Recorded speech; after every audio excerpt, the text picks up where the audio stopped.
Olá, seja muito bem-vindo, bem-vinda a mais um Que Tem Vaga. Hoje eu recebo Renato Cury, sócio-diretor e head de design de aprendizagem da Crescimento. Seja muito bem-vindo, Renato. Obrigado, Aline. Prazer estar aqui. Prazer nosso recebê-lo. Estou curiosa para saber as principais tendências para a liderança de 2024. Eu sei que a gente fala sempre de principais pilares dentro de uma organização, né? E não tem como não passar pelo líder. O que você conta para a gente de forma inicial? Olha, as principais tendências é muito fruto do que a gente vem convivendo e aprendendo nas organizações e com as lideranças sobre o que é necessário da liderança do presente e do futuro. E quando a gente fala num mundo que demanda cada vez mais complexidade, avanço tecnológico, a pauta de saúde mental, que está super em voga, tal, pede da liderança, eu diria que 5 pontos principais. Uma autoliderança, no sentido de manter o seu aprendizado contínuo e a gestão das suas emoções, que é um super desafio do momento. Existe uma forte tendência, um olhar para a segurança psicológica, como forma de alguma forma, criar uma espécie de liga na relação entre liderança e time, permitindo que as pessoas possam ser elas mesmas. Um tema da agilidade, que é o que vai propiciar maior inovação. Uma quarta tendência ou força necessária é o desenvolvimento das pessoas. E uma quinta tendência é a colaboração e a construção cada vez de times mais fortes e que funcionam de maneira mais independente, vamos dizer assim. A gente repara que essas são 5 das grandes competências que se fazem necessárias para o momento e o contexto de mundo que a gente está vivendo. Ou seja, a gente fala de competências técnicas, mas principalmente socioemocionais, para não só o desenvolvimento da convivência em equipe, mas principalmente do líder para com essa equipe, né? Exatamente. Sobre os dois aspectos, a liderança em relação ao time, desenvolver um canal de comunicação e uma relação que permita às pessoas trazerem não só os seus braços, mas as suas melhores ideias, mentes e corações para o trabalho. Então, tem a ver com a relação de liderança e time e muito de criar esse ambiente de segurança psicológica é o que permite isso, né? Em pesquisas recorrentes que a gente faz da avaliação da liderança por parte de quem convive com ela no dia a dia, mostra que uma das competências, uma das atitudes mais baixas demonstra vulnerabilidade, assumindo seus pontos fracos e erros. Então, se pensar nessa liderança um pouco mais distante, ou que se posiciona como se fosse uma liderança heróica, que cria uma certa distância do time, em que as pessoas possam ser humanas, elas mesmas, dizer aqui eu errei, aqui eu não sei fazer, me ajuda com isso, tal. Isso interfere negativamente no atingimento de melhores resultados, então seja na relação de liderança e time, mas também na relação, quando a gente fala de colaboração, nessa liderança que é um design das relações do próprio time, porque veja, com a velocidade das mudanças, se a cada movimento, se a cada passo que o time tiver que fazer precisa parar para aprovar com a sua liderança, isso representa uma perda de tempo.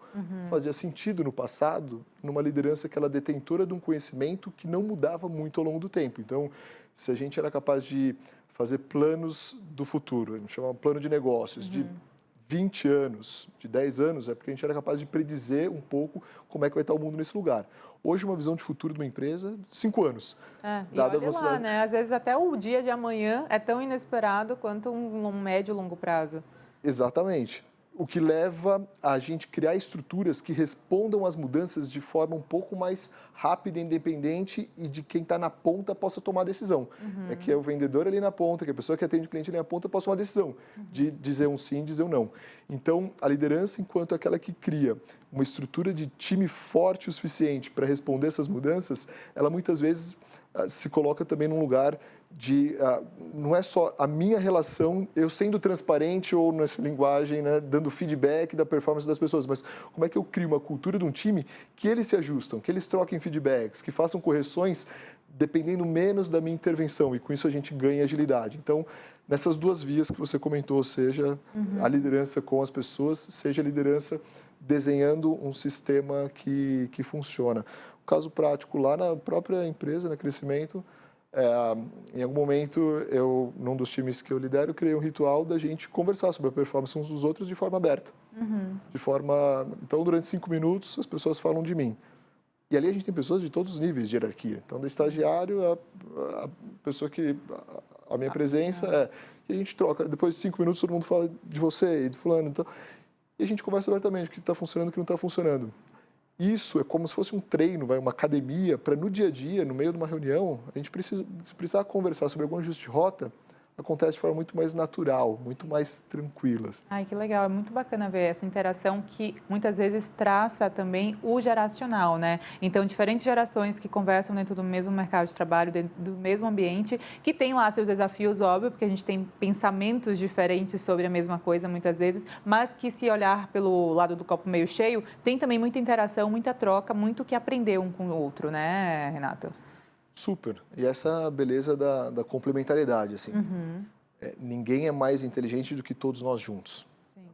Se no passado, voltando um pouco a esse mundo em que as mudanças não eram tão grandes assim, ou não eram tão velozes quanto é hoje, pelo advento da tecnologia, obviamente, a gente poderia ter pessoas com alto grau de especialização e essa especialização permitia dar respostas para o que estava acontecendo no mundo. Então, é como se quando houvesse um problema, eu me alinhar dentro da minha própria área, falar com a minha liderança acima, meu chefe e quem está abaixo, desse um grau de resposta que é o suficiente.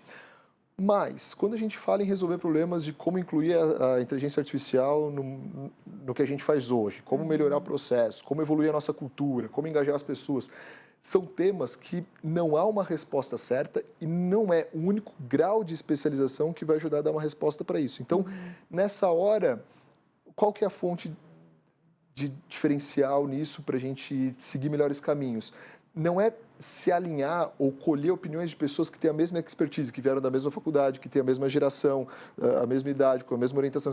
É o contrário. Aí entra a diversidade, porque na diversidade, no seu mais amplo aspecto, sentido, geracional, de orientação sexual, de raça, de gênero, por aí vai, é onde a gente consegue complementar as visões e enxergar o quadro mais completo. Então, é como se para esses novos problemas que a gente vive no mundo, em que não há uma única resposta certa, é melhor eu colher opiniões com pessoas que têm conhecimentos transversais, complementares ao meu, experiência de vida, visão de mundo complementar, do que pessoas que são formadas na mesma faculdade, com a mesma idade, e por aí vai. Então, complementariedade resolve problemas mais complexos. A especialização resolve problemas mais complicados, técnicos de serem resolvidos. É interessante essa visão, o que é pontual, o que pode ser pulverizado e o que pode se complementar. É muito bacana ver como, né, a boa administração, a boa gestão também pode olhar para esse aspecto de diversidade como positivo, como benéfico. Agora, falando de tecnologia, a gente sabe dos avanços da digitalização, inteligência artificial, enfim, automação de processos. Qual a sua visão também sobre o líder do futuro, que já é o presente, junto a esses avanços da tecnologia, os desafios também para implementar de forma assertiva? A primeira coisa é encarar a gente não sabe bem onde isso vai dar. E tem que, obviamente, tomar os devidos cuidados sobre o viés de alguma determinada ferramenta que leva a alguma tomada de decisão. Então, dado esses contornos, esses cuidados, eu prefiro encarar com uma visão mais otimista possível para isso. Assim, é um caminho natural em que a gente deveria encarar com uma certa coragem e com uma postura meio aventureira, de desbravar do que se trata isso. Já existem ferramentas disponíveis que auxiliam, para mim esse acho que é um primeiro grande ganho na liderança, na adoção da tecnologia, principalmente da inteligência artificial, que auxiliam na tomada de decisão. Nós, enquanto seres humanos, movidos por emoções, a depender do que aconteceu naquele instante, naquele dia, o nosso estado interno interfere no caminho de solução possível, interfere nas informações que a gente vai escolher extrair para decidir alguma coisa. Os nossos vieses levam para determinada tomada de decisão. Os nossos vieses de recrutamento levam para escolher determinado gênero. Então, existem, enquanto humanos, perfeitamente imperfeitos, existe muita variação no processo de uma decisão. Então, existe inteligência artificial que auxilia isso num piscar de olhos. Além de fazer de maneira mais rápida, faz com uma certa neutralidade em termos de emoção, sem vieses, e é capaz de arrumar correlações que, por exemplo, apontam se a pessoa está com uma tendência de sair da empresa, mais desengajada, ou que sejam dados de vendas, né? Eu coloco uma grande informação de vendas e ela me cospe a melhor correlação que existe e me ajuda na análise. Então, é inevitável, principalmente no olhar de planejamento, de análise de dados e de tomar decisão, embarcar em desbravar qual é a inteligência artificial que pode ajudar o teu negócio e a tua liderança. Mas nessa exata semana saiu um artigo da Harvard Business Review em que eles perguntam para as pessoas sobre IA na liderança. E elas falam o quão favorável é para usar IA na liderança para isso, planejamento, tomar decisão, e 65%, que eu achei até baixo, mas é um número favorável, 65% das pessoas entendem que elas gostariam que a sua própria liderança utilizasse a serviço disso. Mas quando perguntado, e se fosse uma IA para te proporcionar feedback? Para dizer como é que você está no trabalho, se está indo bem, se está indo mal? Com a vontade você ficaria? E nessa hora cai abruptamente. E todas as perguntas relacionadas a um papel de liderança, que é um olhar para a relação, se fosse uma IA que te ajudasse a direcionar a tua carreira, mesma coisa, o quão confortável e confiante você se sentiria, deu uma baixa resposta. Então, nessas habilidades mais socioemocionais, nessas habilidades que têm a ver com cuidado em relação à carreira, ao desempenho, a proporcionar feedback, elas preferem humanos falando com humanos. Então, o que eu diria é a liderança achar em que nível que ela pode alavancar a performance, a tomar decisão da área, a estratégia através do uso da IA, que permite, inclusive, que a gente possa ser mais ser humano do outro lado, que é o que parece ser um desejo também das pessoas. Tudo bem, pesquisa ali dentro do contexto americano, mas imagino que se replica um pouco para o que é a nossa realidade. Assim. Sim, claro. Além dessa questão do desafio da tecnologia inserido no ambiente de trabalho, no ambiente corporativo, Renato, a gente fala de outras pautas também que são transversais a esses desafios da liderança, tipo estar atento ao que temos em termos de discussão sobre ambiente, sustentabilidade, ESG, né, que são as métricas aí das empresas cada vez mais necessárias a ficarem atentas a esse tipo de pilar, porque não só versa o sustentável, o ambiente, mas também o social, que é essa questão mesmo do cuidado com o colaborador. Falando dessa temática, mais sustentabilidade atrelada ao ESG, qual o papel do líder neste momento que vivemos, a importância de falar, de entender sobre isso e de disseminar uma cultura? Total. Sim, já existem dados amplamente já divulgados que comprovam, inclusive, que empresas com essa pauta fortalecida dão melhores retornos para os acionistas e tendem a ser mais perenes. Elas passam a mais tempo listadas em bolsas de valores como as maiores empresas. Então, é óbvio que a liderança precisa, que ainda não se abriu para isso, precisa encarar que o seu papel é entrega de resultados através das pessoas e perenidade do negócio. Quando a gente fala em perenidade, a gente está falando sobre construir bases sólidas para que gere além do resultado, uma externalidade positiva para o mundo. A gente não topa mais, enquanto consumidor, apoiar uma empresa, comprar um produto de uma empresa que não esteja alinhada com o que a gente acredita sobre o mundo, sobre sustentabilidade, sobre promover um bem ao meio ambiente e promover também um bem ao social. Nisso, as redes sociais também ajudam de alguma espécie, controlar isso, né? Antes, se era cometido algum tipo de assédio ou alguma coisa, quando a gente vai para a parte do social, vamos dizer assim, do ESG, olhando até mesmo para a diversidade, etc., quando era cometido algumas dessas atrocidades, não existia meio que um espaço de voz ou fala, que hoje, através das redes, isso consegue tomar uma proporção gigantesca. E então, seja pelo nível de tomada de consciência mesmo, ou seja porque as empresas, algumas ainda têm um receio disso, existe um contorno de controle que leva a esses temas estar na pauta. Mas, no fundo, isso já está, de alguma forma, ou está cada vez mais, quando a gente tem um braço muito forte de consultoria em cultura organizacional.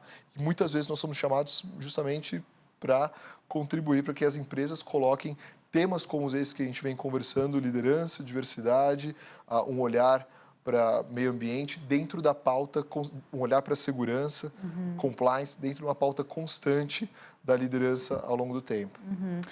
Além disso, quando a gente fala da liderança, seja ela feminina, quando tocamos também, né, nesse ponto de gênero, equidade, mulheres no comando, com relação também ao que a gente tem de avanços e o que precisamos ainda ter para essa igualdade acontecer em passos maiores. Qual a sua análise a respeito? Como podemos observar as empresas, principalmente brasileiras mesmo, nesse cenário de equidade?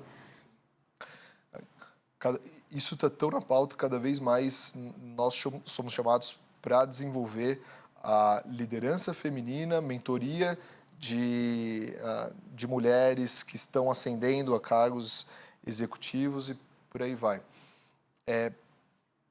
Isso passa, e uma forma de estimular, como em qualquer aspecto da diversidade, é partindo do letramento, partindo do entendimento de privilégios, etc.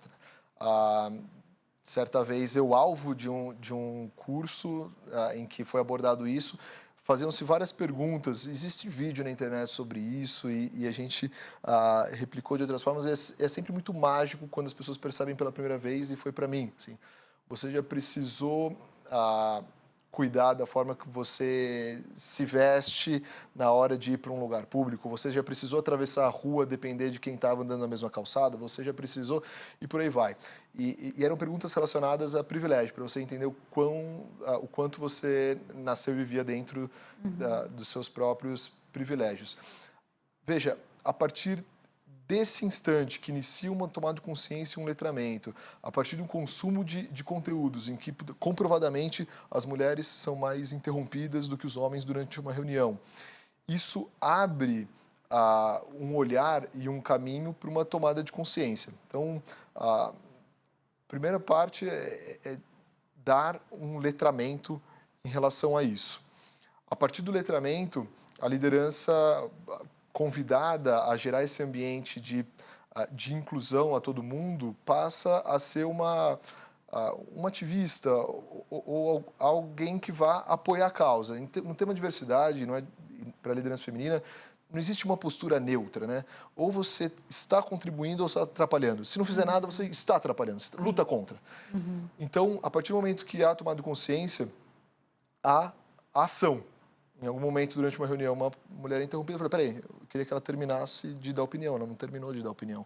Então, há um movimento ativo, no sentido de dar esse lugar e esse espaço, passando pela própria avaliação do salário.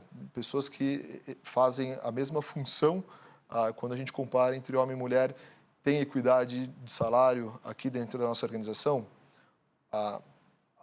Na média, não. Quando a maior parte das empresas, não. Existe um desequilíbrio. Então, olhar para esse lugar de letramento, de ter um papel ativo, de olhar, inclusive, os vieses na hora do recrutamento e na hora de lidar com as questões do dia a dia.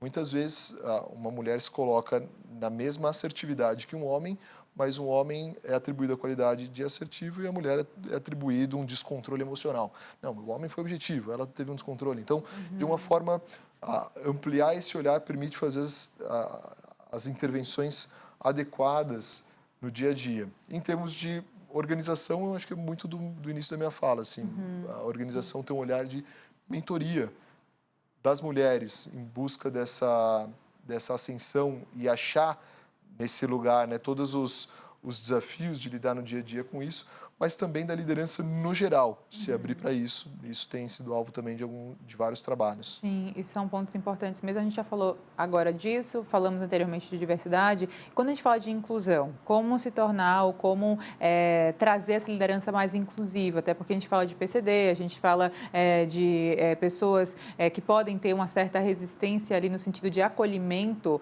por parte dos colaboradores mesmo, dos pares ou próprio da empresa. Como é que a gente olha para essas diferenças necessidade da inclusão e de diversos perfis serem atendidos de uma maneira mais democrática, enfim, mais justa, Renato? Em um nível, isso passa pela própria infraestrutura. É um cuidado de a nossa infraestrutura comporta pessoas com deficiência e quais pessoas. Mas tende a ser a parte mais fácil, no fim das contas, da história. Na sequência, é dito em termos de diversidade e inclusão, né? Diversidade é chamar para festa, mas inclusão é tirar para dançar. Nesse sentido, como é que a gente gera um ambiente em que as pessoas possam ser elas mesmas e possam trazer a sua totalidade para o trabalho? Isso passa por desenvolvimento, isso passa por treinamento, isso passa por ampliar a consciência. Normalmente tem lugares em que há vaga afirmativa, existe uma determinada resistência, né? Mas pô, já é difícil achar uma pessoa nessa função, ainda mais para uma vaga que seja afirmativa, e por aí vai. E normalmente o argumento gira em torno de, assim, além de ser difícil, é como se eu faço a minha parte. Quando as pessoas argumentam eu faço a minha parte, elas esquecem de olhar uma injustiça social que é carregada já há muitos anos. Então, de alguma forma, se colocar nesse lugar, ou ampliar a consciência que eu abro mão um pouco do meu conforto ou do caminho que seria mais fácil, em nome de corrigir algo maior, sem essa visão mas não foi eu que criei, mas eu faço a minha parte. Beleza, você não criou, mas você usufruiu do privilégio de ser um homem numa pele branca, com recurso social e econômico, etc. Ter estudado uma escola privada e por aí vai. Então, de alguma forma, gerar a compreensão e a consciência das pessoas para que, no instante que chegue, exista um abraçar, né? Exista um acolhimento. E, principalmente da liderança, compreender que para cada pessoa é necessário customizar a liderança de uma determinada forma, ou exercer uma flexibilidade de uma determinada forma. Isso também costuma ser um paradigma, assim, né? Porque eu lidero todo mundo desse jeito, etc. E, assim, é a meritocracia, né? As pessoas desempenham. Mas customizar a ponto de compreender, pô, essa pessoa ela demora 2 horas para chegar aqui devido ao transporte público. De repente, dada a flexibilidade que é a nossa vida do trabalho atual, não custa, assim, ao invés da reunião começar às 9, começar às 9h30. É um pouco ajuste. Ou compreender que determinada pessoa é preciso trabalhar, talvez, um senso de autoestima para que ela traga ideias naturalmente na mesa durante uma reunião. E por aí vai. Então, entender que para essas pessoas e para cada natureza para cada realidade, vamos dizer assim, você vai precisar ajustar alguns comportamentos a serviço da inclusão, do pertencimento dessa pessoa. E muitas vezes preencher algum gap educacional, preencher algum skill, alguma habilidade que tenha faltado. E é mais uma dedicação de energia rumo à inclusão. Quer dizer, não basta trazer a pessoa, é preciso olhar para esse lugar de emocionalmente o quanto ela se sente pertencida e que tipo de suporte e apoio ela precisa para estar bem aqui e continuar aqui, né? Renato, o que define um bom líder? Isso depende muito de fatores externos, tipo de empresa, região que essa empresa está localizada, visto as diferenças regionais que a gente tem no Brasil e, consequentemente, culturais também. Isso interfere na cultura organizacional. Como é que a gente traça essa rota de ser um bom líder, construir um bom líder dentro da realidade aqui do país? Veja, é difícil dizer um bom líder como se isso fosse cravado e não mutável ao longo do tempo, né?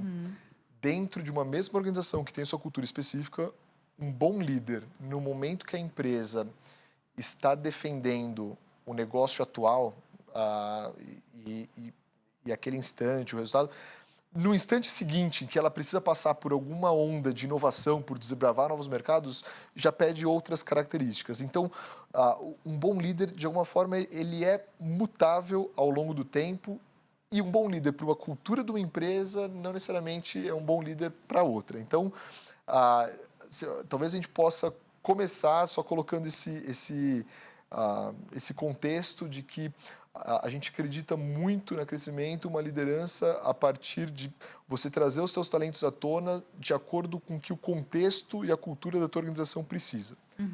Dado isso, ainda buscando tirar, vamos dizer, uma média desse caldo, quando a gente volta para aquelas competências, na origem da nossa conversa, assim, o mundo está muito acelerado, está muito louco, é muita quantidade de informação, nós somos bombardeados a todo instante. Então, uma liderança que, de alguma forma, cuide da sua inteligência emocional é fundamental. Quando a gente volta naquela pesquisa, são 33 questões para medir a atitude da liderança. Outra nota que não é boa é a liderança controla suas emoções, tem autocontrole e paciência, é uma nota baixa. Então, ao contrário disso, a gente parece ser uma liderança que extrapola, ou que fala algo que não deve, ou toma uma atitude que não deve e acontece. Então, quando a gente fala em autoliderança, inteligência emocional é algo necessário nos dias de hoje. Ou você, né, cada um de nós que está nos ouvindo, assistindo, conhece alguém ou a si próprio que passou por desafios de saúde mental. Ótimos pontos aqui abordados. Chegamos ao fim do programa já, infelizmente. A gente poderia falar sobre horas desse assunto, que é muito importante, né, para a estrutura da organização como um todo. Mas muito obrigada por suas contribuições. No Aqui Tem Vaga, conte sempre com a gente. Até a próxima, Renato. Legal. Obrigado pelo convite. Até. Obrigada. E para você também que nos acompanha, lembro que o programa também fica disponível no YouTube Band Jornalismo. Até o próximo.